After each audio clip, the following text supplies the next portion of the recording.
tanganmu di hadapan Tuhan. Haleluya. Kami terima kasih Tuhan untuk kebaikan-Mu sampai saat ini. Engkau besar,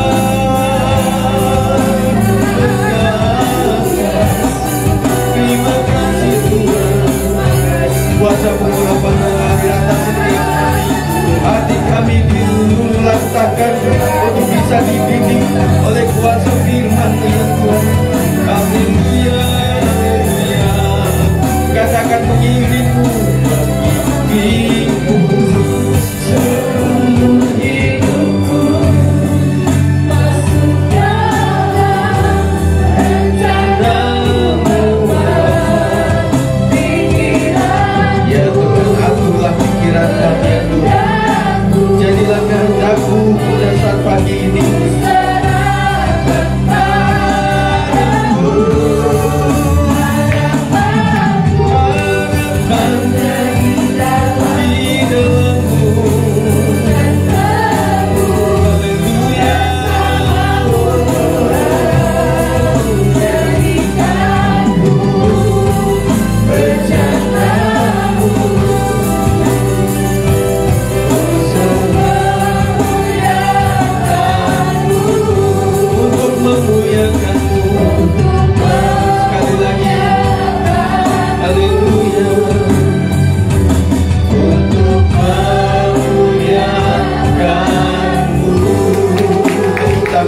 Tuhan kita, terima kasih ya Tuhan.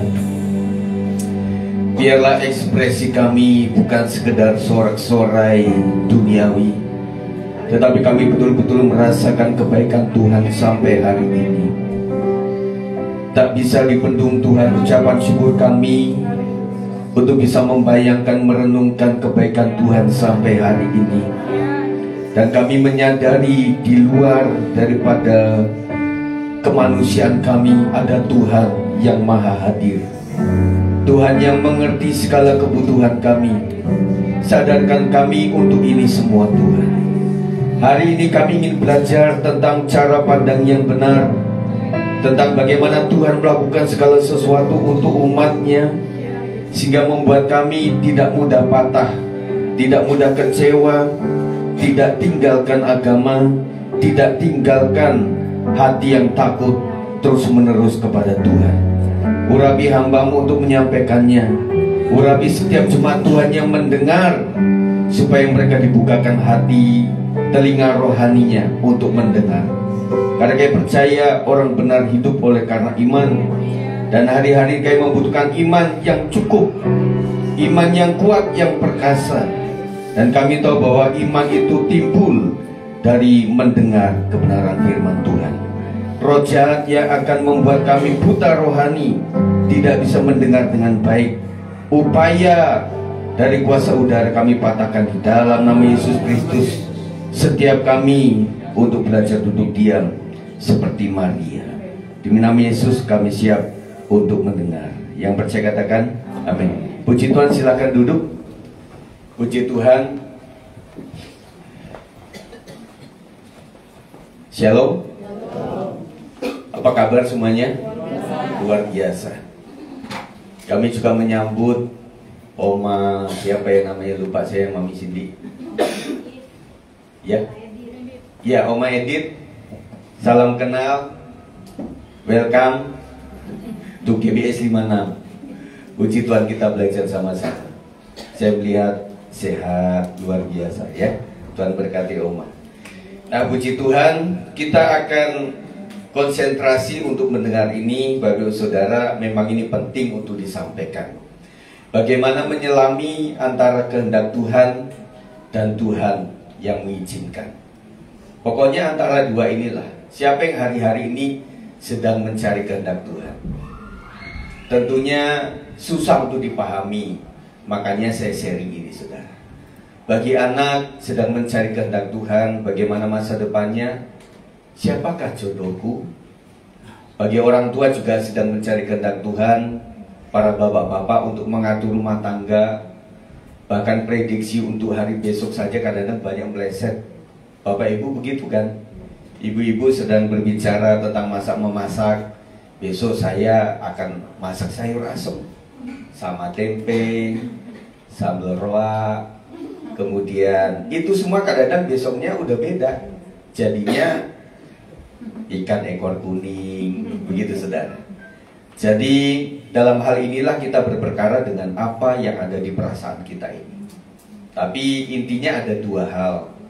Tuhan menghendaki atau Tuhan tidak menghendaki, atau Tuhan hanya mengizinkan saja. Kita belajar ya. Berbagai hal saya berusaha untuk mengupayakan untuk mengajar dengan baik. Tetapi saudara nanti kalau memang agak lupa-lupa atau saya terusan kecepatan, saudara bisa mendengar ulang di live streamingnya nanti ya. Puji Tuhan. Jadi kehendak Tuhan itu ada, izin Tuhan juga ada.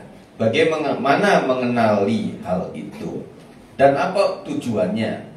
Ada Tuhan menghendaki, Tuhan juga mengizinkan. Dan di sini bisa disimpulkan bahwa kita sebagai manusia bukanlah robot yang Tuhan dari surga pegang remote, jalan-jalan, berhenti, tidur, melek, mati, begitu saudara. Kita sadari bahwa kita punya yang namanya kehendak bebas. Jadi tidak juga kita menyalahkan Tuhan. Wah, Tuhanlah yang membuat nasibku seperti ini. Karena semuanya ada pilihan. Nah, di dalam Ulangan 8 ayat 2 mengenai kehendak Tuhan, saya hanya membahas ayat-ayat saja, saudara. Hari ini kita banyak membaca, nanti dibantu sedikit di situ supaya lebih cepat. Tentang kehendak Tuhan yang pertama, baru nanti tentang izin Tuhan. Pasti orang tua juga menyadari bahwa kita kepada anak juga ada yang namanya menghendaki anaknya, silakan nak, pilihanmu tepat. Tetapi ada juga kita tidak mengizinkan karena menurut cara pandang kita sebagai orang tua itu tidak benar. Nah, adapun diizinkan kenapa? Tidak selalu menghendaki. Tetapi ada hal-hal yang memang ya udahlah, kalau kamu memang mau mencoba silakan saja. Ulangan 8 ayat 2, 1, 2, 3. Ingatlah kepada seluruh perjalanan yang kau lakukan atas kehendak Tuhan Allahmu di padang gurun selama 40 tahun ini dengan maksud merendahkan hatimu dan mencobai engkau untuk mengetahui apa yang ada dalam hatimu, yakni apakah engkau berpegang pada perintahnya atau tidak. Orang Israel tentunya tidak suka dengan perjalanan padang gurun. Orang kita hari ini kepanasan aja sulit kok cari pohon. Kemarin anak-anak teens dan juga orang tua yang ada di kota tua, kota itu sudah tua. Nah, di situ mencari tempat untuk dingin gitu ya. Nah, apalagi di padang gurun, saudara. Padang gurun itu sekali dingin-dingin banget, sekali panas banget, sekali badai salju, tidak bisa untuk kemana-mana.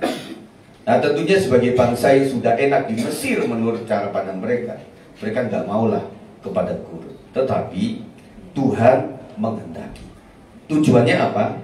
Merendahkan hati orang Israel dan menguji mereka tentang apakah mereka berpegang pada perintah Tuhan atau tidak. Jadi perintah Tuhan itu, namanya perintah itu tidak lagi bernilai itu enak atau tidak enak. Itu sesuai selera kita atau tidak. Betul? Karena perintah ya sudah harus dilaksanakan. Tetapi perintah Tuhan selalu baik untuk umatnya. Kisah Rasul 13 ayat 22. Kisah Rasul 13 ayat 22. Setelah Saul disingkirkan, Allah mengangkat Daud menjadi raja mereka. Tentang Daud, Allah telah menyatakan, Aku telah mendapat Daud bin Isai, seorang yang berkenan di hatiku dan yang melakukan segala kehendakku. Nah, saudara, Daud sudah memang disingkirkan, tetapi Daud tetap menanggapi itu bukan sebagai kepongahan, sebagai sesuatu yang dibanggakan, tetapi tetap berjalan di kehendak Tuhan. Jadi meskipun disebut musuh itu sudah dikalahkan, tetapi sikap hati menjadi penting, saudara. Jadi orang kadang-kadang arogan karena dia merasa sudah menang atau sudah lebih daripada yang lainnya. Tetapi seorang Daud tidak seperti itu. Bagaimana ketika Daud dalam pengejaran musuh, dia tetap melakukan kehendak Tuhan. Tetapi ketika Daud ada di dalam kejayaan, dia tetap menjadi orang yang rendah hati. Itulah kehendak Tuhan. Amin, saudara. Suatu saat kita difitnah, kita ada di dihinakan orang, di bawah, betul. Kita memiliki hati yang baik, tetap baik. Tetapi saat kita merasa diagungkan oleh Tuhan, dimenangkan oleh Tuhan, maka kita juga tetap menjadi orang yang baik. Itu yang dikehendaki oleh Tuhan. Kita praktekkan, saudara. 2 Korintus 7 ayat 10, sebab duka cita menurut kehendak Allah. Ada loh, saudara, duka cita itu yang dikehendaki oleh Tuhan. Makanya kita sedang cari, duka citaku ini sesuai kehendak Tuhan, apa salahku sendiri? Nah, mesti benar cara pandangnya. Makanya kita belajar. Sebab duka cita menurut kehendak Allah menghasilkan apa?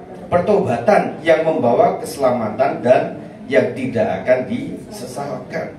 Tetapi duka cita yang dari dunia ini menghasilkan kematian. Jadi duka cita hari ini kita akan coba mereka ke depan itu, apakah ini membuat aku takut akan Tuhan, atau malah membuat hidupku semakin kecewa, sembrono, dan kemudian kita melakukan dosa yang pertama, kemudian melahirkan dosa yang selanjutnya, bertambah parahlah keluarga kita, masa depan kita. Duka cita oleh karena dunia bisa menyebabkan kehancuran. Tetapi duka cita yang diizinkan oleh Tuhan akan memiliki proses yang berakhir dengan manusia-manusia yang kuat di dalam Tuhan.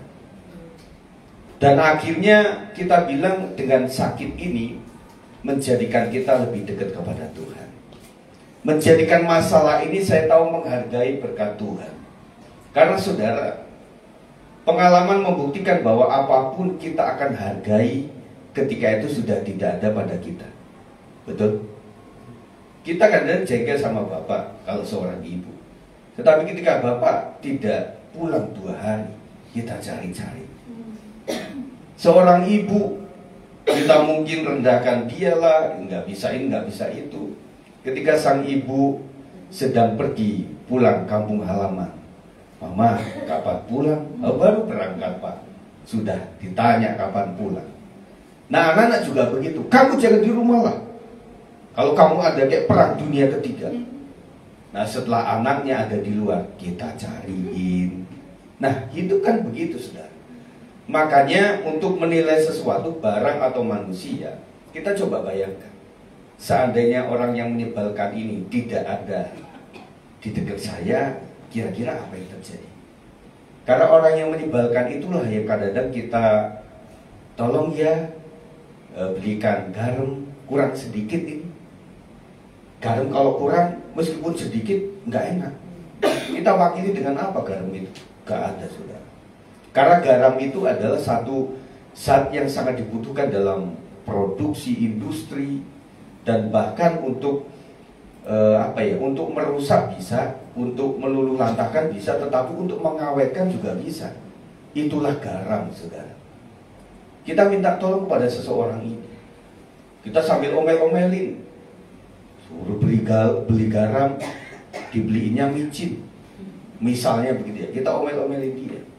Tetapi kita sadar bahwa ketika orang tersebut sudah nggak ada, ternyata peran dia sangat penting dalam kehidupan saya.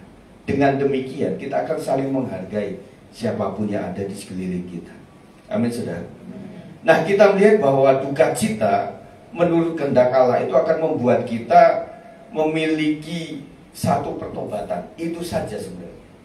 Jadi yang membuat duka cita itu dari dunia, kesalahan dia sendiri yang diizinkan Tuhan atau dikehendaki Tuhan atau tidak. Lihat hasilnya. Apakah orang itu tambah bertobat atau tidak? Orang bilang begini, kalau orang sudah sempat masuk ke dalam penjara, pasti mereka nanti akan menjadi orang yang lebih baik. Ternyata tidak juga. Waktu ditanya, kamu sudah masuk penjara berapa kali? Udah 5 kali om. Pak pendeta yang melayani di setelah bertanya, sudah 5 kali, kenapa kamu masuk lagi? Habisnya waktu saya keluar itu, ya ternyata membuat orang tambah kebal. Betul? Membuat orang tambah kebal. Makanya di mana ya, saya agak lupa, ada penjara di Eropa. Waktu saya melihat ini, saya agak lupa. Nah itu penjara itu dibuatlah oleh pemerintah menjadi sesuatu yang indah, yang baik, yang menyejukkan.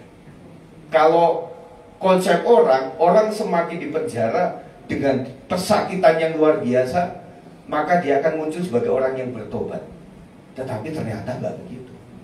Nah ketika di penjara itu diorangin, dimanusiakan, dibuatlah dia pelayan yang baik, menjadikan dia yang tadinya emosional itu menjadi yang memiliki karakter yang rendah karena diperlakukan dengan baik.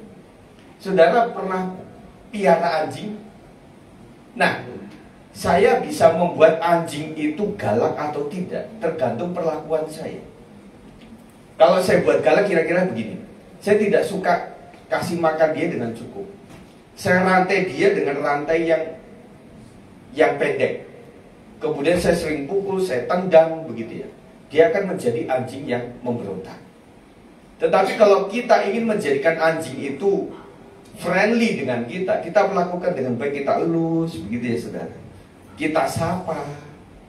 Waktu saya kecil, kalau saya datang ke rumah, yang saya sapa dulu bukan orang tua, bukan adik kakak, anjing saya. Beker, gitu ya. Nah, dengan diperlakukan seperti ini sama saya, dia nurut. Apa itu nurut? Nurut gitu ya. Tetapi kepada orang yang dia tidak kenal, dia galak banget. Nah, akhirnya kita datangkanlah orang-orang, saudara itu untuk ke rumah, dan kita coba memperkenalkan ya kepada keluarga besar, sehingga ketika mereka nanti datang sudah mulai mengenal begitu. Saya punya adik Jeffrey di Argo tuh punya anjing yang baru. Ya, nggak tahu. Waktu saya datang itu namanya siapa? Molly. Langsung dari depan gerbang saya Molly begitu. Itu lebih friendly. Jangan bilang satu roh. Itu lebih friendly karena apa ya? Mungkin saya punya bukan naluri ya, salah lagi nanti. Karena saya suka memelihara anjing waktu itu sehingga bisa gitu loh. Akhirnya kalau sempat katanya, kalau kita sempat pegang hidungnya atau sempat kita dijilat, berarti itu sudah friendly katanya begitu. Nah tergantung kita saudara. Nah kita harus memunculkan nilai pertobatan, baru seluruh keluarga kita, oh iya papa, mama, anak-anak sekalian, bahwa kita diuji dalam keadaan yang tidak baik ini, menjadikan kita kok satu hati ya, menjadikan kita bisa doa bareng, menjadikan kita kok saling menghormati dan saling mengasihi. Berarti apa yang diujikan selama ini adalah sesuai dengan kehendak Tuhan. Tetapi kalau tidak saudara, kayak seperti orang menderita, tetapi kayak seekor anjing yang diinjek ekornya. Tekanan itu membuat dia tambah galak lagi saudara, sehingga membuat kita berpikir berarti ini ada yang salah. Kita lanjutkan 2 Korintus 7 ayat 11. Sebab perhatikanlah betapa justru duka cita yang menurut kehendak Allah itu mengerjakan pada kamu kesungguhan yang besar. Bahkan pembelaan diri, kejengkelan, ketakutan, kerinduan, kegiatan, penghukuman. Di dalam semuanya itu kamu telah membuktikan bahwa kamu tidak bersalah di dalam perkara itu. Saudara, kadang-kadang kita ada diposisikan oleh kehendak Tuhan sebagai orang yang sepertinya bersalah.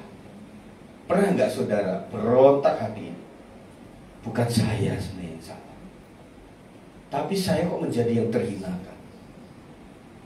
Betul? Pernah nggak ngalamin kayak gitu? Nah kemarin saya bicara di Persekutuan Argo itu tentang NPD, ya, itu satu sindrom, satu kelainan yang membutuhkan psikiater.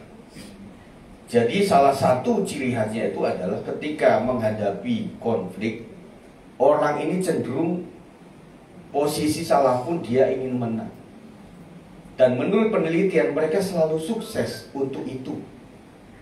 Ini sindrom yang perlu mendatangkan psikiater ternyata.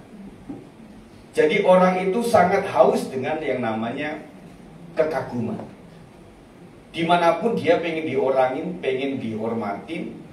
Dan kemudian waktu konflik itu meskipun dia salah itu bisa mengarang cerita.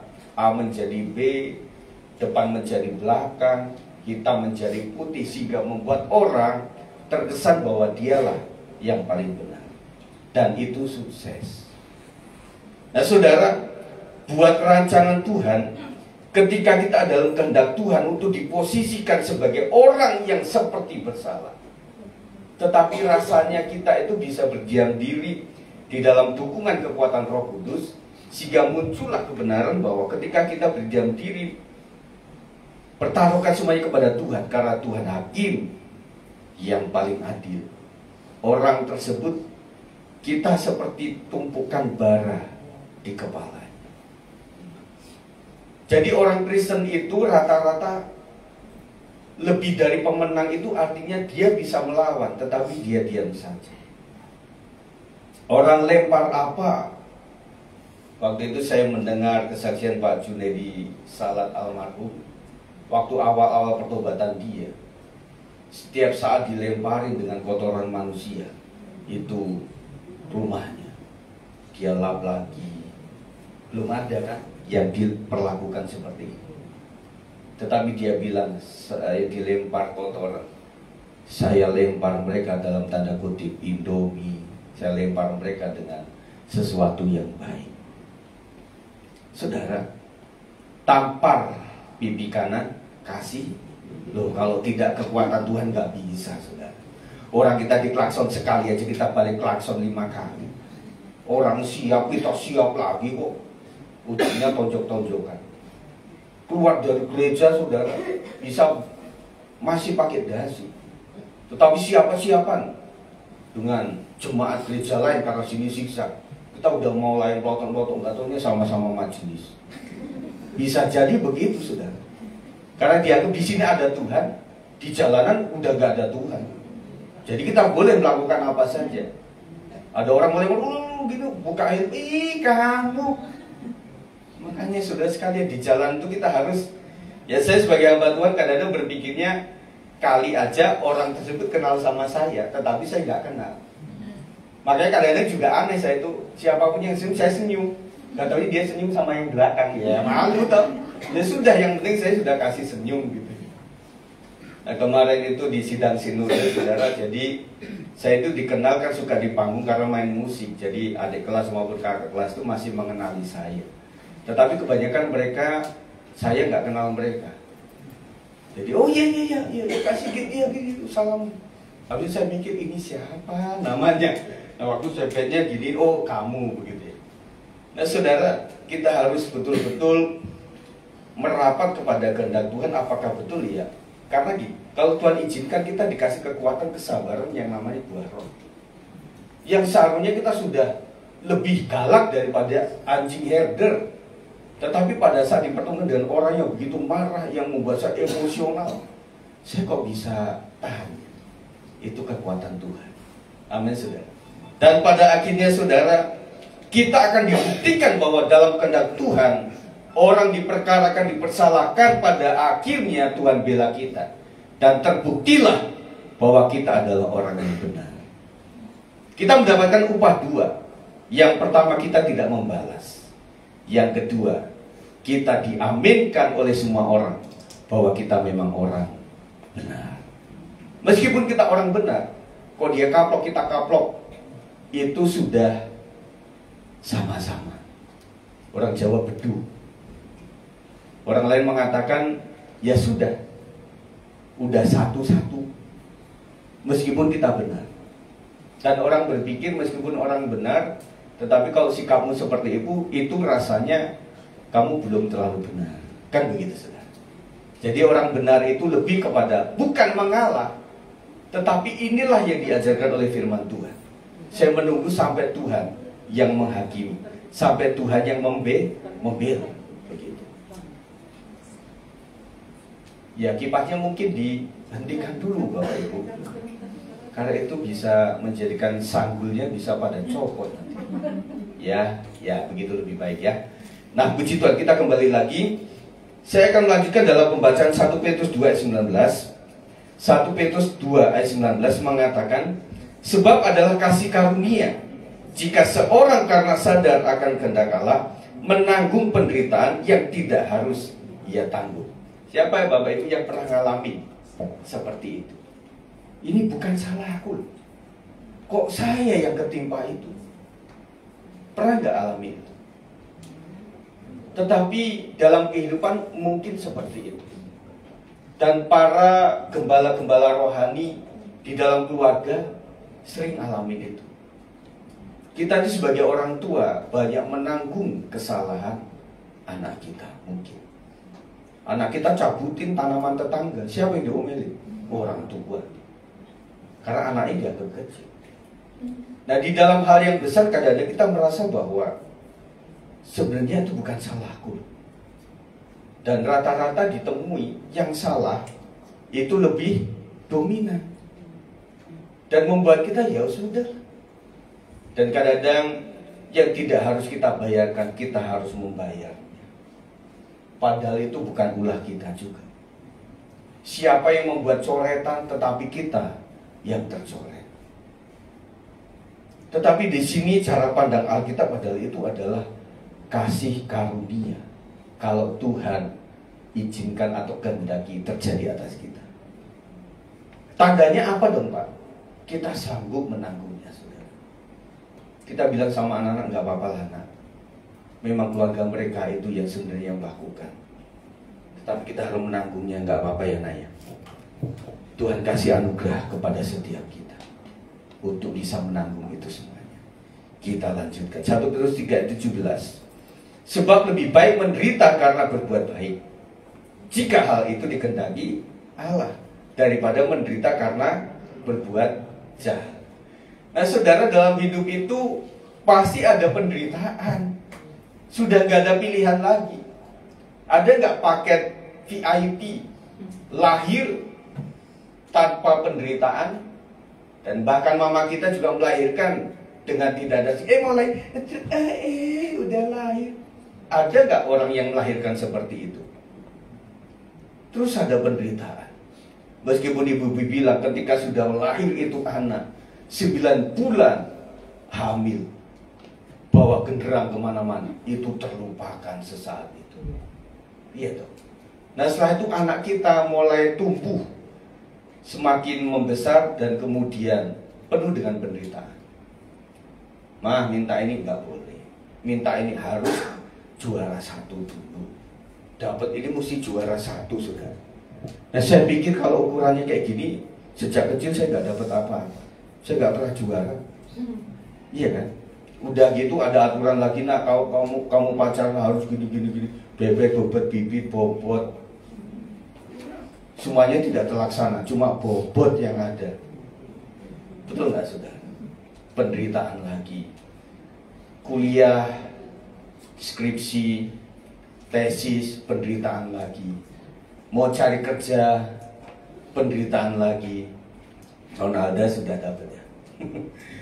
Itu kan sebuah penderitaan. Dan kita berpikir ada nggak sih yang mudah begitu, yang kita tanpa satu pencapaian yang sulit tangganya begitu?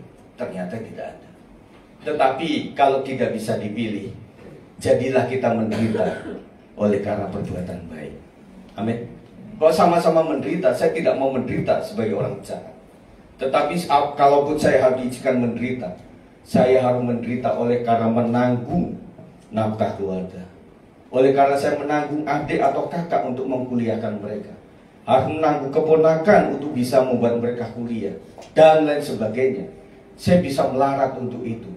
Tetapi di mata Tuhan itu lebih mulia. Dan kita bisa bilang, ini bukan kekuatan saya. Saya tidaklah serta-merta bisa melakukan itu tanpa Tuhan yang kehendaki. Saudara, pada dasarnya manusia itu kan makhluk yang pelit. Betul? Saudara bisa dibuktikan dalam kelompok besar, saya ulang-ulang, ada rambutan nih. Rambutan tentunya ada yang kuning, ada yang merah, dan ada yang hijau. Di kerumunan besar, rambutan warna apakah yang terakhir masih ada? Pasti yang hijau. Tetapi kalau kita sendiri makan, saudara, kalau saya makan yang hijau-hijau dulu, yang merah itu jadi gong.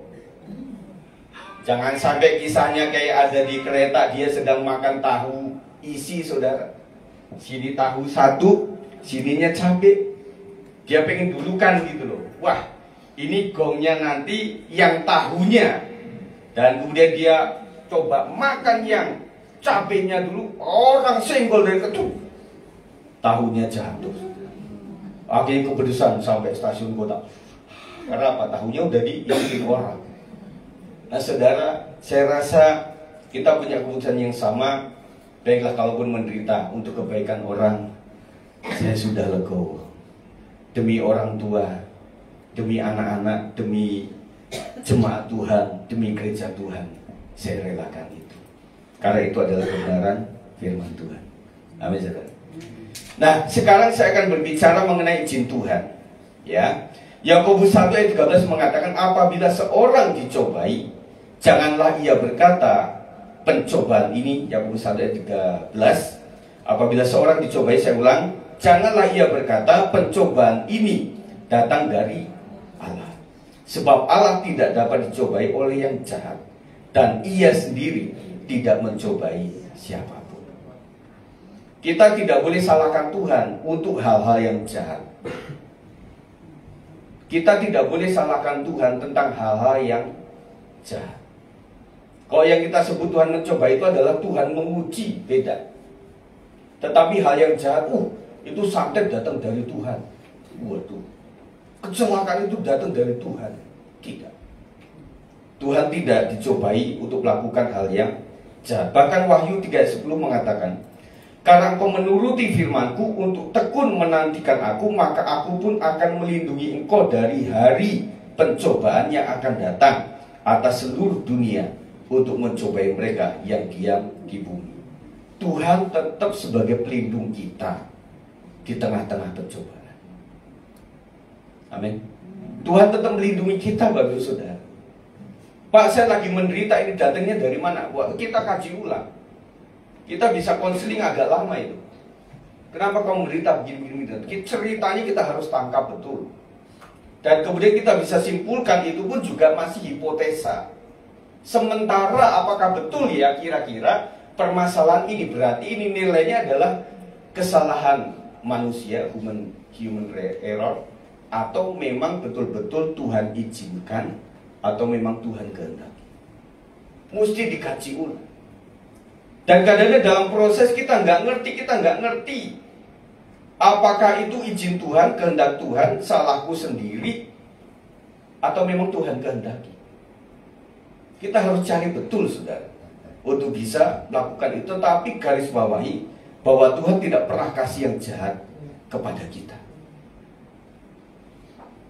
Matius 19 ayat 8, kata Yesus kepada mereka, karena ini salah satu contoh saya unggah, saudara, sekalian pembelajaran buat kita. Matius 19 ayat 8, kata Yesus kepada mereka, karena ketegaran hatimu, Musa mengizinkan kamu menceraikan istrimu, tetapi sejak semula tidaklah demikian. Saya analogikan saja. Ada orang berkata, itu zaman Musa kasih surat cerai kok. Ada yang begitu dong. Tetapi konteks ini adalah bukan kehendak Tuhan. Tetapi oleh karena bangsa Israel tegar tengkuk, maka diizinkan. Secara etika, saudara, kita belajar secara Sinode Gereja Bethel Indonesia. Orang bisa melakukan itu, bahkan jauh daripada melakukan itu. Yang pertama, yang sering ada di kasus di ahli hukum kita di Sinode adalah karena KDRT. Dan itu pun diharapkan supaya pisah rumah dulu, supaya saling merenung kebutuhan akan pasangan, sehingga supaya di hari berikutnya balik lagi. Yang kedua, berarti yang itu tadi boleh atau tidak? Nanti lihat. Nah, kalau masalahnya KDRT adalah kita akan undang saksi dari aparat bisa setempat dengan perjanjian jika KDRT lagi bukan gereja tetapi hukum sesuai pasal yang bertindak, bukan gereja. Dan ada perjanjiannya. Jika saya memukul istri saya dan lain-lain, tanda kurung KDRT, maka saya dianggap sebagai yang bersalah di mata hukum. Yang kedua, karena pada awalnya menikah secara bukan Kristen. Karena di hukum yang lama boleh bercerai. Atau dalam artian pihak yang bukan Kristen yang meminta untuk diceraikan. Dalam kasus tertentu saudara, dalam perjalanan seseorang sebelahnya suami atau istri mengalami perjumpaan dengan Tuhan, tetapi pasangannya belum. Akhirnya hukum adat atau hukum daripada keluarga besar, kamu harus ceraikan suami atau istrimu yang menjadi Kristen.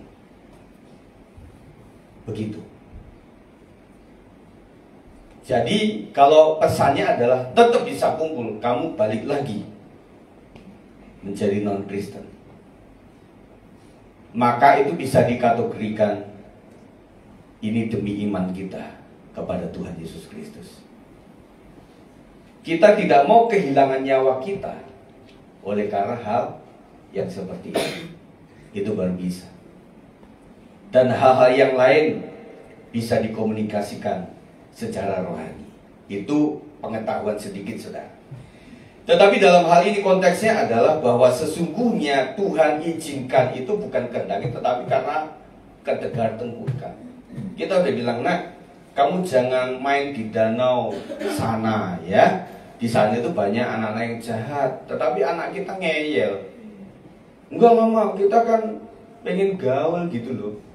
Jadi ya sudah, karena tegar tengkukan kamu ya sudah, lakukan saja. Waktu dia pulang nangis-nangis karena HP-nya kecopetan di danau itu, maka kita akan berbeda. Jadi izin sama kehendak itu akan memunculkan, yang memberikan surat kata Blece itu berbeda sikap. Kalau kita bilang gini, nak, kamu papa utus ke Bandung ya. Aduh pak, saya nggak biasa itu naik kereta. Wah ini mumpung kereta cepat, mumpung gratis. Ibu-ibu mau naik kereta gratis cepat. Itu berapa menit tuh ke Bandung? 45 ya. Waduh saudara, mau foto sawah belum, nggak sempat. Bus begitu ya saudara. Nah ketika anak tersebut menghadapi masalah ketika ada di stasiun Bandung, makanya bapaknya turun tangan. Oke nak, kamu tetap di lokasi situ ya, kamu dekat ATM BCA. Ya, oke. Papa akan panggilkan teman papa yang ada di sekitaran Pasir Kaliki. Saya akan telepon beliau untuk menjemput kamu. Itu kalau kita merestui, menghendaki untuk anak kita jalan. Tetapi kalau udah kita bilang, nak kamu jangan ke Bandung dulu lah, karena ini kan lagi repot juga. Kita kan akan ada tamu dari Medan yang kamu harus ada. Enggak lama ini kan sama temen. Ya sudah, kok sudah dibilang, mah tuh kasih nasihat sama anakmu ini. Iyalah nak, kamu jangan ke sana. Enggak mah, aku kan pengen banget. Ya udah kayak orang tua, ya udah silakan saja. Mana sangunya? Enggak, kamu cari sendiri jalan kamu itu, pecahin itu, jago itu, pecahin. Sampai di sana nangis-nangis. Mah, pesen grade-nya susah mah. Udah lapar ini, aduh ongkosku kurang, kirim ini. Apa yang kita lakukan sebagai orang tua? Ya sudah, pikirkan saja. Mama kan udah bilang jangan ke sana dulu. Meskipun berakhirnya kita transfer juga ke dia. Tuhan tuh kayak gitu sudah. Jadi kalau kita itu atas koridor izin Tuhan, tetap sih Tuhan gak melepaskan kita, tetapi dengan sebuah pukulan-pukulan gitu loh. Anak terhilang kayak gitu. Janganlah orang bapakmu masih hidup kok minta warisan. Habis itu dihambur-hamburkan, habis itu sampai kehabisan semuanya, makan ampas babi, saudara. Akhirnya balik lagi, tetap diterima. Itulah Tuhan kita, saudara. Tetapi kalau bisa kita itu jangan selalu ada di koridor izinnya Tuhan terus. Kita banyak pukulan, saudara. Kita banyak luka-luka, meskipun kita dibalut oleh Tuhan. Anak kita udah kita bilang, kamu jangan pakai sepeda yang roda 2. Kamu belum bisa, nak. Kamu kan masih TKB. Nggak apa-apa, masa lihat itu si kakak itu kan bisa. Jangan, kamu harus roda 3. Warna itu tetap aja. Aku pulang. Ini udah pincang-pincang gitu, luka-luka semua. Kita omelin dia. Tapi ngomelnya juga sambil membalut pakai betadine. Kita ngomel tapi tetap kita balut. Beda, saudara. Nah, waktu kita suruh, "Ma, aku mau belajar ya pakai roda." Enggak, kamu mesti roda 2 lah. Udah kelihatan gede, udah nyampe kok. Waktu dia jatuh, "Maafin mama ya, maafin mama ya, nak. Mau maafin mama kan?" Iya, habis mama gitu ya. Iya, udah minta maaf ya, nak ya. Kok mau ke ITC, mau beli es krim ya. Kan begitu, saudara. Jadi Tuhan yang menghendaki, pasti Tuhan akan membela kita habis-habisan. Oleh sebab itu, dan Tuhan itu bukan kayak orang tua kita yang terbatas, tetapi Tuhan enggak terbatas. Kok dia sudah tolong itu luar biasa. Meskipun Tuhan kehendaki untuk kita ngalamin suatu masalah kecelakaan atau apa, sediakan ambulan yang terbaik. Mati itu bukan. Maksudnya sediakan transportasi untuk rumah sakit yang terbaik. Kok ada ya orang di tengah jalan itu mau mengambil kita sebagai korban? Sampai di sana langsung dokter jaganya ada, langsung ada ruangannya. Kemudian ketika dokter itu memeriksa, dia datang, nggak tahunya dokter itu adalah kenalan ayah kita. "Loh, nak, kamu anaknya ini ya?" "Oh iya." "Loh, dokter kenal?" "Iya, itu kan temen satu kampus." Waduh, saudara. Kita merasa meskipun penderitaan, tetapi Tuhan tolong begitu luar biasa. Habis itu ketika kita mau bayar, "Maaf Bu, kenapa? Ini sudah dilunaskan semuanya." Oleh siapa? Gak tahu, pokoknya tidak mau menyebutkan nama, tetapi sudah lunas. Selamat, silakan pulang. Kita bingung, saudara. Itu cara Tuhan menolong. Kalau kesalahan kita mungkin beda, tabrakan, habis itu ditinggalin orang. Kita menggelapar terlalu lama, cari mobil susah. Mau cari rumah sakit kemana-mana ditolakin semuanya. Kemudian di situ nunggunya juga sampai lama. Dokternya bukan spesialis. Dan akhirnya kita juga merasa luar biasa, akhirnya menumpuk semuanya. Nah, kita bisa koreksi di situ, saudara. Kita lanjutkan lagi Matius 19 ayat 8, kemudian kita lanjut 2 Korintus 12 ayat 7. Ini agak panjang, gak apa-apa ya, mumpung kita ketemu. 2 Korintus 12 ayat 7 mengatakan, "Dan supaya aku jangan meninggikan diri karena pernyataan-pernyataan yang luar biasa itu, maka aku diberi suatu duri di dalam dagingku, yaitu seorang utusan iblis untuk menggocok aku supaya aku jangan meninggikan diri." Kadang orang kalau sudah mapan, itu memang sombongnya akan muncul. Oleh sebab itu, oleh izin Tuhan, diberikan orang-orang yang menggocok dia. Perlu disadari bahwa setiap manusia selalu ada yang namanya follower, ada juga haters. Di dalam hidup ada ini, Bapak Ibu Saudara. Jangan kita berpikir sekeliling kita adalah friend semuanya. Tidak selalu. Dan banyak juga yang teman nusuk dari belakang. Ada orang bilang, "Pagar makan tanaman." Itu ada. Dan kita cari tahu kepada Tuhan. Ini memang harus ditengking dalam nama Yesus, atau memang kita harus bersama Dia? Betul? Saya punya pengalaman, ada orang yang menyakiti saya sejak dari Jakarta sampai Bandung. dan mungkin sampai Depok. Saya berpikir waktu itu ketika hengkang daripada kota Jakarta, saya ke Jogja, saya ke Bandung, pasti saya lepas daripada orang-orang yang nyakitin saya. Saya pragmatik, melankolis, selalu dihadapkan dengan orang kolerik, sanguin.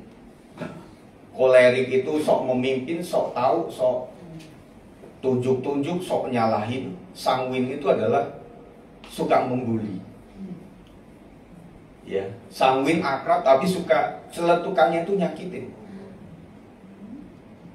Waktu saya pindah ke kota lain sama, dikasih yang gitu-gitu juga.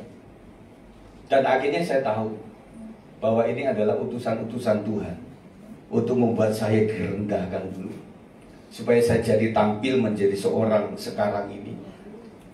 Ya, puji Tuhan masih bisa menghadapi tekanan yang saya bayangkan ketika saya 30 tahun yang lalu mungkin saya nggak akan kuat menghadapi ini. Tetapi luar biasa Tuhan arahkan itu. Dan membuat akhirnya pada hari ini, thank you Pak, Om, Sis, Tante, kau sudah pernah menyakiti saya. Tetapi anehnya, ketika saya mulai mengikuti proses Tuhan, maka orang-orang seperti ini mulai tidak ada, saudara. Berarti gerinda, bukan gerindra ya. Gerinda itu mengasah sampai kita kalau udah tajam, itu kita nggak usah diasah lagi. Ngerti maksudnya? Ketika saya mempertahankan diri saya sebagai orang pragmatik yang suka tersinggungan, apalagi kalau ada tembok, ada tiang, itu paling suka saya. Di belakangnya, tapi bukan Bang Ronald. Di belakang itu seneng banget. Kalau di depan itu merasa kayak seluruh dunia melihat saya dari belakang. Saya nggak pernah mau di situ. Orang saya disebut sikit duduk begitu. Makanya kalau di sekolah dipanggil nama saya kan bukan ngambil S-nya, Yohanes. Itu teratapannya itu sepanjang di kelas itu. Kan pasti Anton, Abdiel kan bilang begitu ya. Nah, Yohanes kan sama. Udah mulai KLMN, SPG, RST, akhirnya jam selesai. Waduh, nunggu minggu depan lagi, tak deg-degan lagi. Itu saya sudah. Dan saya itu lebih kepada salah satu ciri pragmatik itu adalah menghindari percekcokan, menghindari daripada kegaduhan. Itu saya. Dan kalau ada tetangga cekcok, mending saya ke hutan. Kakak misalnya lagi berantem, mending saya pergi. Itu orang saya begitu. Nah, saya bayangkan ketika saya memimpin, saudara, ada kegaduhan, saya pergi, mesti atasi semua, saya pelesiran. Waduh saudara, itu bukan tipikal pemimpin. Tetapi Tuhan ya menempa saya begitu. Akhirnya puji syukur, alhamdulillah, saya boleh ada sampai sekarang. Ini adalah anugerah Tuhan. Dan kadang-kadang sisi ini masih ada Bapak Saudara ya. Mohon maaf saya, kadang-kadang pragmatik saya agak muncul juga, yaitu manusia saya. Tetapi puji Tuhan lah, saya bisa mengatasi itu atas anugerah Tuhan. Karena saya mulai taat, ya sudah. Berarti yang saya harus usir itu bukan orang-orang yang nyakitin saya, tetapi sayanya harus siap untuk digerinda sampai tajam. Baru selesai itu masalah. Nah, sebagai penutup saudara, tanda Tuhan mengizinkan sesuatu penderitaan harus terjadi, yaitu, saya ulang, tanda Tuhan mengizinkan sesuatu penderitaan harus terjadi pada kita, yaitu jikalau jawaban doa itu tidak sesuai dengan permintaan kita. Ya. Kemudian apakah Tuhan sedang izinkan untuk menguji pendoa kita, ataupun orang yang kita doakan untuk alami itu?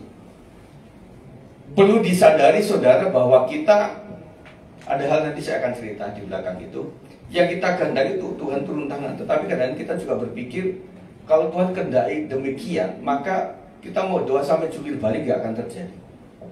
Seperti misalnya kita sebagai pendoa syafaat, kita mendoakan Yusuf yang sedang dimasukkan ke sumur itu.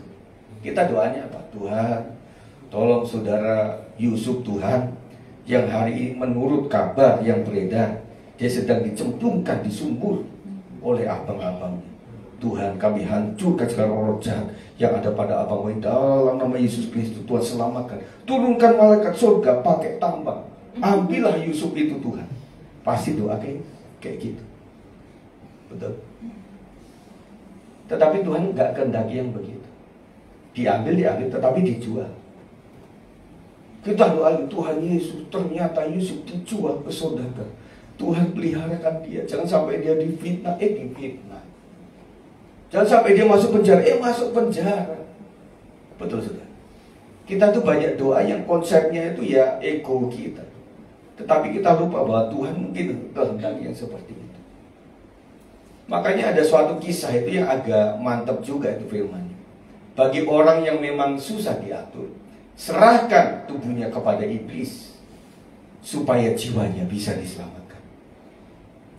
Kita nggak pernah mendoakan, Tuhan, buatlah suamiku migran sebulan Tuhan, supaya dia bertobat. Migran sehari aja gelap itu di keluarga kita, saudara. Enggak gitu kan. Tetapi kadang-kadang atas izin Tuhan itu terjadi, sehingga membuat terjadi lawatan yang luar biasa. Ataukah Tuhan mengizinkan aniaya terjadi atas kita untuk mendidik atau bahkan menghukum orang yang mengancam kita? Kadang kita dianiaya, saudara, dalam artian Tuhan menjagai kita supaya kita tidak balas, supaya Tuhan yang balas. Kalau kita membalaskan sesuatu, selesai upah kita. Kita kasih sesuatu dan kemudian orang tersebut tidak lupa berterima kasih sama kita, upahnya pada kita. Amin. Kita jangan mencari itu karena Tuhan yang mengupahi itu. Ketika kita memberikan sesuatu, wah kita diagungkan, Sigit, hebat, wah kita jadi raja. Nah disitulah Tuhan berkata, nak, upahmu sudah selesai.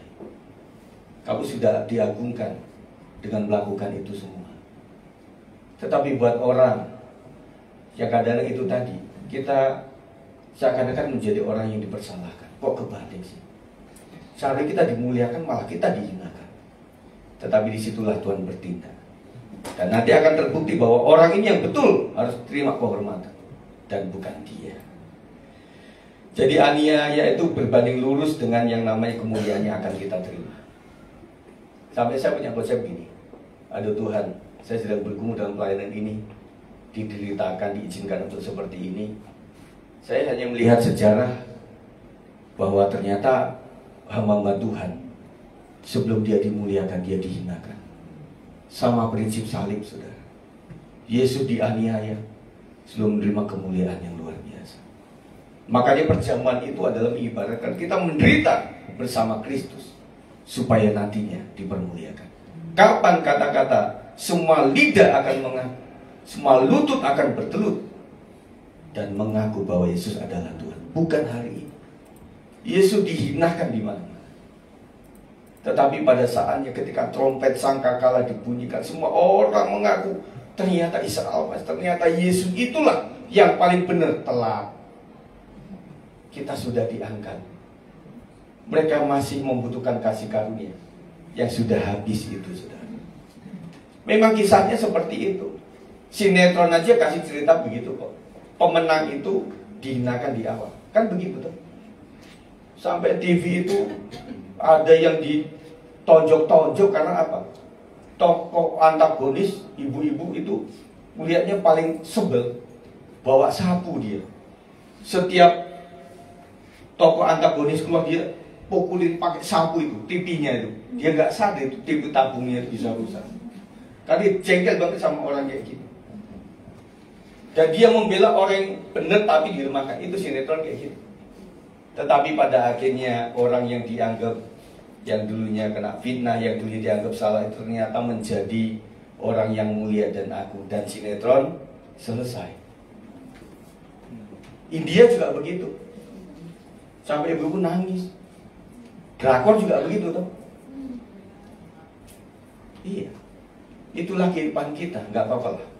Nah, nggak apa-apa keluarga kita hari ini seperti ini. Kita nggak tahu ke depannya. dunia persilatan masih berjalan. Wah, istilahnya begitu. Kita lihat nanti siapa yang menang. Nah, begitu. Nah, saudara, kita lanjut ya. Tanda Tuhan melindungi dengan peduli free will manusia dengan memberi tanda atau mimpi serta supranatural.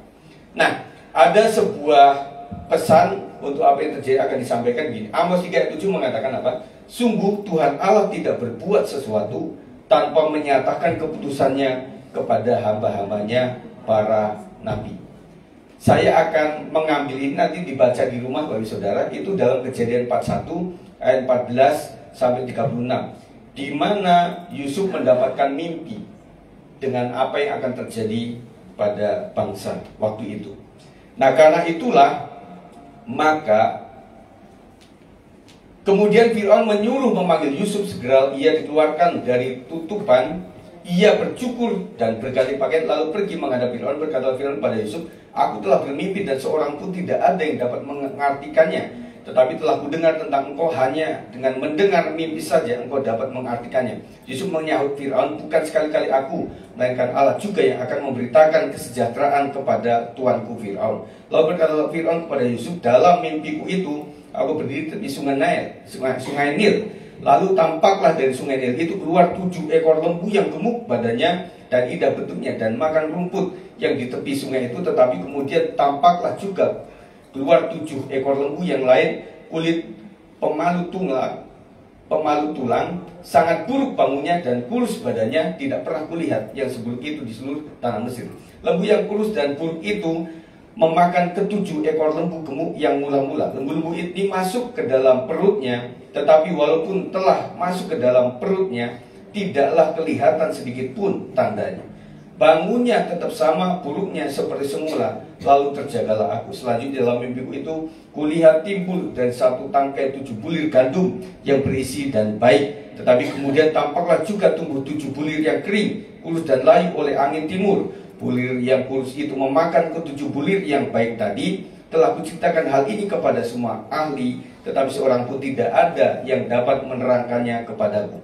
Lalu kata Yusuf kepada Fir'aun, kedua mimpi tuanku Fir'aun itu sama. Allah telah memberitahukan kepada tuanku Fir'aun apa yang hendak dilakukannya. Ke-7 ekor lembu yang baik itu ialah 7 tahun, dan ke-7 bulir gandum yang baik itu adalah 7 tahun juga. Kedua mimpi itu sama. Ke-7 ekor lembu yang kurus dan buruk yang keluar kemudian maksudnya 7 tahun. Demikian pula ke-7 bulir gandum yang hampa dan layu oleh angin timur itu maksudnya akan ada 7 tahun kelaparan. Inilah maksud perkataanku ketika aku berkata kepada tuanku Fir'aun, Allah telah memperlihatkan kepada tuanku Fir'aun apa yang hendak dilakukannya. Ketahuilah tuanku, akan datang 7 tahun kelimpahan di seluruh tanah Mesir. Kemudian akan timbul 7 tahun kelaparan, maka akan dilupakan segala kelimpahan itu di tanah Mesir, karena kelaparan itu mengurus keringkan negeri ini. Sesudah itu akan tidak kelihatan lagi berkas-berkas kelimpahan di negeri ini karena kelaparan itu, sebab sangat hebatnya kelaparan itu. Sampai 2 kali mimpi itu diulangi bagi tuanku Fir'aun, berarti hal itu telah ditetapkan oleh Allah dan Allah akan segera melakukannya. Oleh sebab itu, baiklah tuanku Fir'aun mencari seorang yang berakal budi dan bijaksana dan mengangkatnya menjadi kuasa atas tanah Mesir. Baiklah juga tuan Fir'aun berbuat begini, yaitu menempatkan penilik-penilik atas negeri ini, dan dalam 7 tahun ke-7 tahun kelimpahan itu memungut 1/5 dari hasil tanah Mesir. Mereka harus mengumpulkan segala tanah bahan makanan, maksud saya dalam tahun-tahun baik yang akan datang ini, dan di bawah kuasa tuan Fir'aun menimbun gandum di kota-kota sebagai bahan makanan serta menyimpannya. Demikianlah segala bahan makanan itu menjadi persediaan untuk negeri ini dalam ke-7 tahun kelaparan yang akan terjadi di tanah Mesir, supaya negeri ini jangan binasa karena kelaparan itu. Nah saudara, Amos tadi mengatakan tentang sungguh Tuhan Allah tidak berbuat sesuatu tanpa menyatakan keputusannya kepada hamba-hambanya para nabi. Apa yang dikehendaki Tuhan, apa yang akan terjadi itu bisa disampaikan. Artinya bisa jadi oleh karena persiapan yang baik, maka tulah itu bisa teratasi dan terlewati. Kita membutuhkan seorang yang punya karunia nabi, yang bisa memprediksi secara supranatural. Dan kami memiliki kesaksian sebagai gembala baik saya maupun istri, tentang hal ini. Jadi saudara, kami penuh kelemahan, banyak kelemahan lah. Tetapi ketika hal di mana Tuhan beracara pada pekerjaan Tuhan, Tuhan kasih sesuatu. Dan itulah yang membuat saya tetap stay hari ini. Jadi kalau istri saya ini memiliki karunia kenabian, lepas daripada kelemahan ibu gembala kita, yang mungkin menurut saudara, aduh ibu gembala kadang judes, tapi kadang banyol juga yang friendly gitu ya. Nah itulah. Tetapi Tuhan luar biasa. Jadi punya dua hal peringatan di dalam perjalanan kami, dan itu dahsyat. Tuhan kasih satu gerakan. Yang pertama, untuk mendoakan seseorang. Dan itu terjadi persis karena tidak terlaksana. Akhirnya munculnya sebagai sesuatu yang betul-betul terjadi, tidak tercovering. Yang kedua, bagaimana dia memiliki aliran Roh Kudus yang luar biasa di kantornya waktu itu. Dia mendoakan seseorang juga, dan akhirnya betul didoakan terus, dan akhirnya memang musibah itu terjadi. Tetapi karena doa bisa diberikan kekuatan. Kemudian istriku ini juga memiliki kuasa perkataan, saya bilang. Jadi perlu disadari bahwa istriku agak ngeri kalau sedikit, nggak banyak bicara, sedikit bicara kadang-kadang betul. Termasuk hal yang aneh, saudara. Kalau kami makan itu ya, ketika pelayanan warung itu kurang baik atau kurang apa, dia suka seloroh gitu loh. Wah, ini nggak akan laku. Ya betul, tutup sudah. Oke, saya bilang ya harus nggak boleh bercanda si istriku ini, gitu. Dan kadang-kadang kepada orang per orang juga itu terjadi. Tetapi selalu begitu nggak juga, saudara. Karena banyak juga yang celotehan kami juga nggak dikendaki oleh Tuhan. Tuhan kasih rumah dong Tuhan, Tuhan kasih mobil ya Tuhan, nggak dikasih juga. Artinya balance, saudara. Ketika seorang memiliki roh karunia, tergantung Tuhannya mau atau tidak. Suatu saat ada seorang nabi yang ditanya oleh anak-anak muda di Bandung waktu itu. Namanya ada seseorang gitu, dia panggil Koh gitu ya. Koh, Anda ini kan suka nunjuk orang itu dalam ibadah itu ya. Oh, saya melihat bahwa kamu begini, kamu akan sembuh. Dan bahkan sampai kepada seseorang itu, meskipun kursi roda sudah diarahkan ke dia kalau orang bule itu sangat apa adanya. Enggak, Tuhan nggak bilang saya untuk ini didoakan dan sembuh, silahkan pulang. Kasar, saudara. Kok Indonesia kan beda, doain saja meskipun Tuhan nggak akan sembuh. Tetapi ketika kita tanya, Anda kan ada dalam keluarga, memang selalu melihat kayak gitu ya?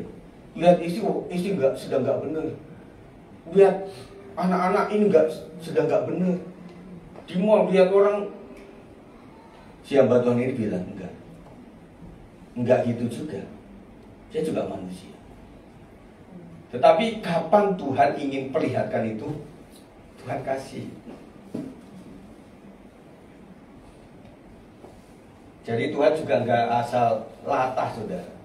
Dan hamba Tuhan juga kadang di dalam karunia yang seperti ini juga ada lemahnya, saudara. Ada.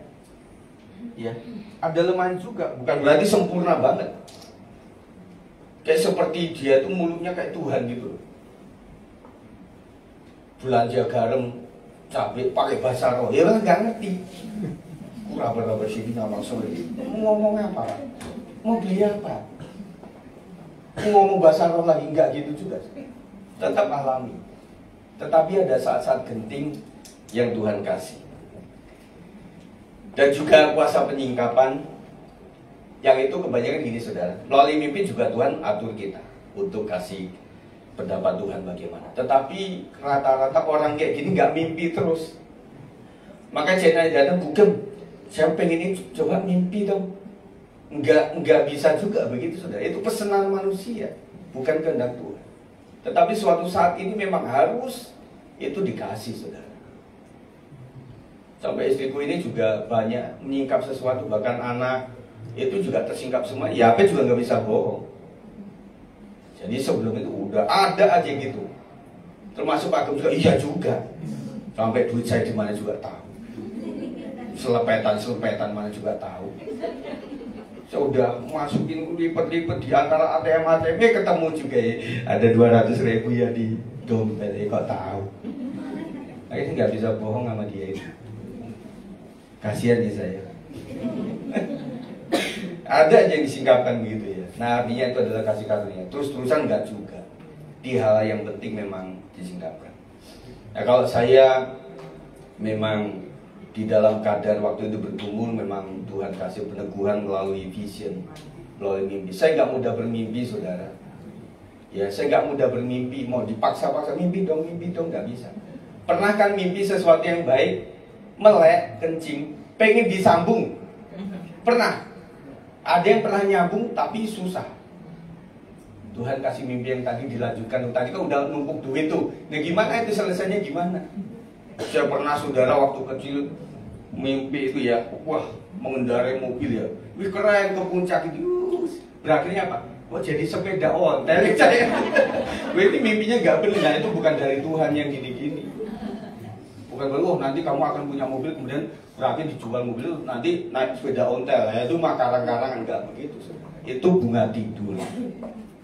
Tetapi Tuhan luar biasa. Jadi ada yang saya catat itu ada hal yang pertama itu saya dikasih vision bahwa hidup saya perjuangan dalam lain itu seperti naik tangga, tetapi tangganya selalu ada kayak plafon gitu, kayak lantai 2. Tapi bukan tangga begini saudara, bukan lift juga bukan, tetapi tangganya itu kayak orang yang panjat tebing loh. Jadi itu begini tangganya. Itu susah banget saudara. Jadi pada saat mau menjelang naik ke atas, persis saya gambarin kayak kalau mau naik ke toren. Siapa yang pernah naik toren gereja itu? Wah kayak gitu tuh susah banget, itu yang terjadi. Tetapi saya bisa naik dengan susah payah.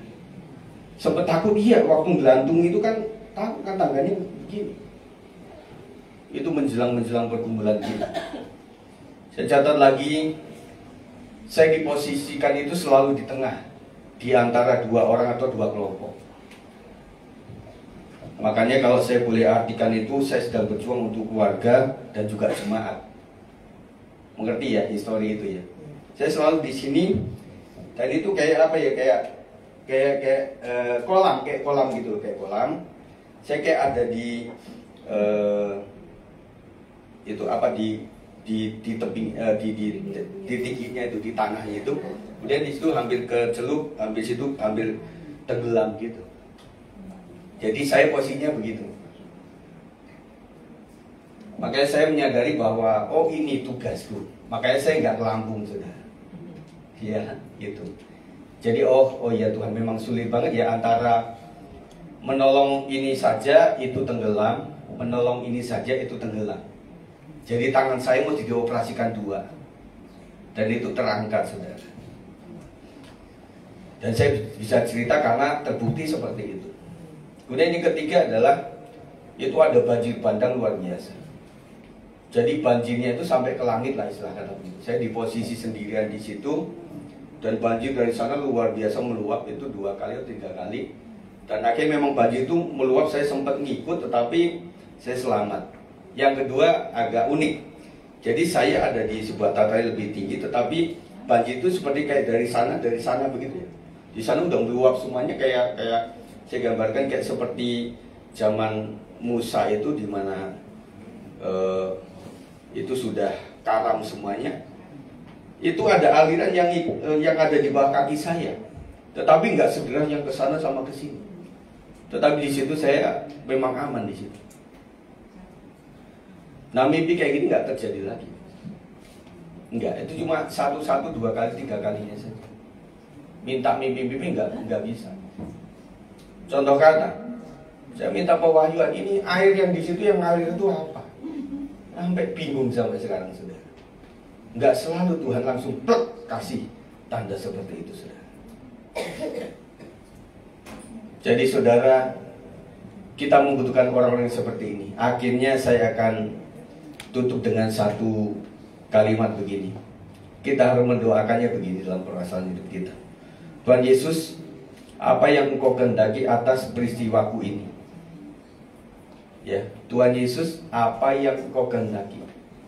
Itu yang kita cari. Kita kan doanya nggak gitu. Tuhan, saya mau ini, tolong Tuhan kasih tahu. Ya kamu kan sudah putusin kok minta kasih tahu. Kayak kita bawa pacar kita, aku bawa calon istri ini. Jadi bagaimana ini menurut mama?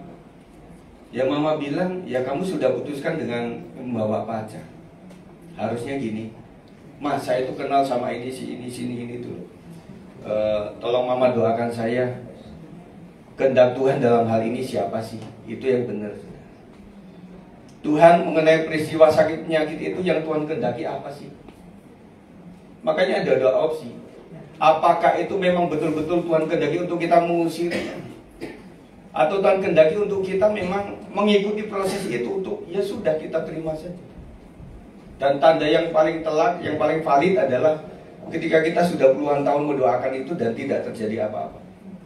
Berarti Tuhan ingin supaya kita menghidupi itu semua. Sekali lagi, bahwa kalau kita menghidupi dalam penderitaan dan kita bisa, itu adalah kasih karunia. Tidak semua orang. Kita menghargai orang-orang yang untuk sampai sini sulit. Ya, Nangboro sulit kan nyampe di sini. Sulit sudah. Waktu masih dari sana itu, aduh, kita juga berpikir bagaimana. Waktu gereja awalnya mau dibuat di lantai 2, yang kita pikirin Nangboro. Sampai waktu mau bersama Pak Ferry juga, Pak ada nggak Pak lift gitu? Wah keren juga ya, kita gereja kecil ada lift, listriknya biro. Sebetulnya kan mau di lantai, makanya sini tiangnya kayak gini memang untuk jaga-jaga untuk kamar, jadi sananya aman. Begitu ceritanya. Kita pikirnya demikian. Terus kadang kita juga mikir yang kedua, yang sehat kemana? Betul nggak? Tetapi itulah kasih karunia Tuhan. Kita bisa setia itu anugerah Tuhan, saudara. Pada dasarnya kalau kita kepunyaan, saudara, kita pikirnya Sabtu Minggu itu kemana udah ketahuan. Ya puji Tuhan, nang hadong hepeng.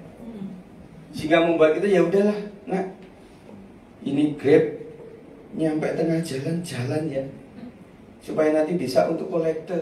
Udah kita pikirin. Sampai di sini ya kita doa sama Tuhan, semoga ada yang bawa kita sampai rumah. Ikut siapa? Begitu. Karena dalam hal ini ya puji Tuhan ya Pak, ya kita nggak terlalu berkelebihan. Jadi setiap Sabtu Minggu yang kita pikirin bukan Puncak, bukan Bandung, bukan Monas, bukan, enggak. Kita harus ibadah, kita harus cari Tuhan. Kamu mau bayar sekolah bukan? Kamu mau menikah bukan? Kita butuh pertolongan Tuhan. Salah satu anggota kita memang sedang menderita untuk tertatih-tatih untuk menjalani kehidupan supaya sehat. Kita cari Tuhan ya nak. Iya mah. Kita belajar setia. Makanya nanti di surga kita bersyukur dengan sebuah penderitaan. Thank you Tuhan, sudah izinkan saya, kehendaki saya untuk mengalami penderitaan, sehingga membuat saya itu begitu dekat dengan Tuhan. Waktu everything is okay, kita nggak berpikir seperti itu. Tetapi ketika orang menderita, dia berpikir bahwa hidup bisa mati. Waktu orang everything is okay berpikir bahwa aku ingin hidup 1000 tahun lagi. 80 tahunan itu udah migrain sana sini, encok, pegel, linu, kesleo, salah urat. Mau 100 tahun lagi. Tetapi kalau sedang sakit, saudara, mah, aku udah gak kuat. Tolong ambil pulpen, saya mau tulis sesuatu. Nanti sawah yang di sana, kambing yang di sana, kebun kopi yang di sana. Malamnya sehat, mah itu lupakan yang tadi itu. Saya ingin jual kebun kopinya. Mau kemana? Mau pindah ke Bali. Itu manusia sudah. Tetapi kita tidak mengucap syukur dalam artian kita ingin susah terus, yang enggak. Tetapi kalau memang Tuhan kehendaki membuat iman kita mantap, ya anugerah Tuhan yang membuat saya kuat. Amin. Mari anak-anak muda sekalian, dalam menapaki masa depan andalkan Tuhan. Kalau ada sebuah penderitaan dan juga tanggung jawab yang tidak mudah, itu Tuhan izinkan untuk kita menghargai sebuah pekerjaan, untuk menghargai sebuah kesehatan, menghargai orang-orang lain, menghargai orang tua yang banting tulang, dan bahkan kita melihat rupa daripada ayah kita, itu sudah sangat capek. Ya, di sini mau di pedicure, manicure, pedicure, manicure situ ya, udah ditarik sana tarik sini, tetap saja lah ada jalan sungai di sini tetap ada. Ini juga mau di kiri tetap aja. Ya sudah tua sudah. Kita nggak boleh mengolok-olok perjuangan seseorang untuk hidupnya. Kita bapak-bapak sering menghargai bapak-bapak yang lain karena mereka begitu berjuang untuk keluarganya. Kita juga menghargai para ibu-ibu yang lain yang mereka untuk membantu suami menafkahi juga nggak mudah. Apapun mereka lakukan untuk itu. Dan anak-anak juga harus menghargai yang ada. Gadgetmu, puji Tuhan sudah bukan Nexian, bukan Nokia zaman dahulu, bukan Motorola 87 yang melempar anjing juga begitu. Sudah masih bersyukurlah ada itu semuanya. Iya kan? Beli yang mahal-mahal, kok kecopetan, sakit hatinya menusuk rasanya tuh di sini. Jadi kalau cuma harganya sejuta, yalah cincai lah, memberkati orang lain. Kita bisa mengukur, ini adalah sebuah penghargaan, tetapi ketika berjuang untuk mendapatkan itu begitu lama, kita akan menghargai. Bahwa sakit begitu bertahun-tahun, ketika sembuh, saya menghargai kesehatan yang ada. Bahwa terpuruk begitu lama, hampir 5 tahun, ketika Tuhan pulihkan, saya akan menghargai dengan berkat yang ada. Zaman dulu telur sapu kita hargai luar biasa. Masih ada kulkas di pojok, puji Tuhan, masih ada telur. Kita itu kadang kita nggak hargai. Enggak, kita beli aja. Sampai saya A, saya B, ya udah, karena cuma satu-satunya. Saya punya seragam sekolah juga begitu, cuma satu merah itu. Cuci kipas, bos begitu. Karena besok dipakai lagi, setrika jago itu. Akan kemana-mana. Cuma satu sudah. Nah sekarang, anak-anak sekarang, kadang kaos olahraga kemana naruhnya, pulpen tiap hari hilang, buku-buku temannya dimasukin, bukumu kemana ya nggak tahu. Tapi ke Pasadena melulu, ibu lagi ya, pasti beli gitu kan, itu baju pramuka, iya bu hilang itu asduknya, baretnya hilang kan begitu sudah. Anak-anakku sekalian, hargailah berkat Tuhan. Amin, puji Tuhan. Itu saja yang saya sampaikan pada hari ini. Kiranya menjadi berkat buat kita sekalian. Mari tim pemuji ke depan. Kita naikkan pujian di doa pagi tadi.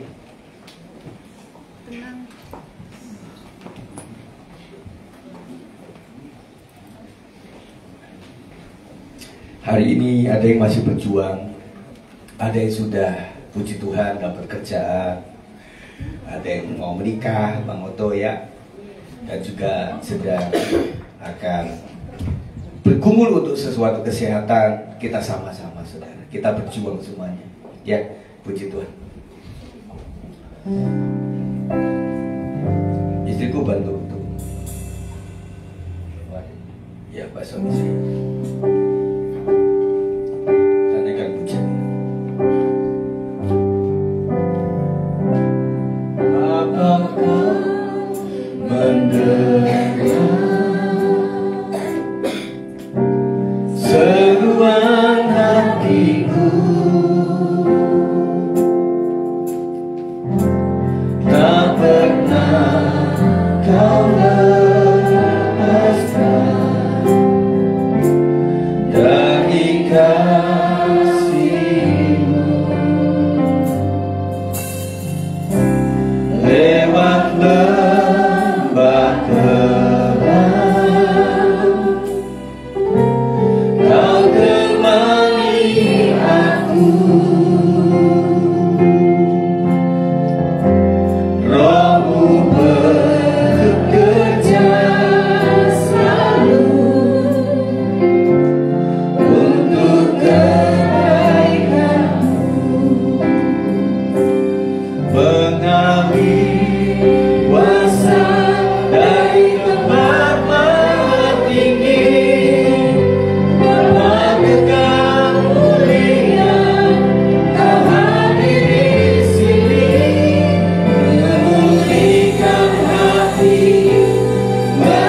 tenang. Mari naikkan pujian ini. Bapa kau mendengar seruan hatiku, tak pernah kau lepaskan dari kasih-Mu. Lewat lembah gelap, Kau temani aku. Roh-Mu bekerja selalu untuk mengalih kuasa dari tempat tertinggi.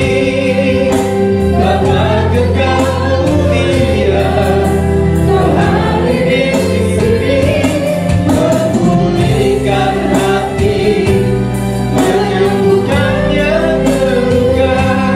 Bukan tenang, mari kita bangkit berdiri. Mengalih kuasa dari tempat tertinggi. Bapa kekal mulia, Kau hadir di sini, memulihkan hati, menyembuhkan yang terluka. Ku kan terbang bersama-Mu, Bapa. Ku kan terbang bersama-Mu. Sekali lagi. Ku kan terbang bersama-Mu. Mari kita sejenak menyembah Tuhan. Terima kasih, haleluya. Tuhan Yesus yang mengatur seluruh hidup kami. Kami ingin mengerti apa itu kehendak Tuhan, apa itu izin Tuhan dalam hidup kami. Kami memohon kuasa-Mu Tuhan mengalir atas setiap kami. Pulihkan setiap hati kami, Kau sedang mendengar setiap doa kami. Kau lihat setiap jeripaya kami Tuhan untuk mencari kehendak-Mu atas pribadi kami, atas keluarga kami, masa depan kami ya Tuhan. Kami membutuhkan kuasa Tuhan hari ini. Urapi setiap jemaat Tuhan dengan pengurapan yang baru. Kiranya kekuatan Tuhan memanggil mereka untuk terus mendekat melekat kepada Tuhan. Mari naikkan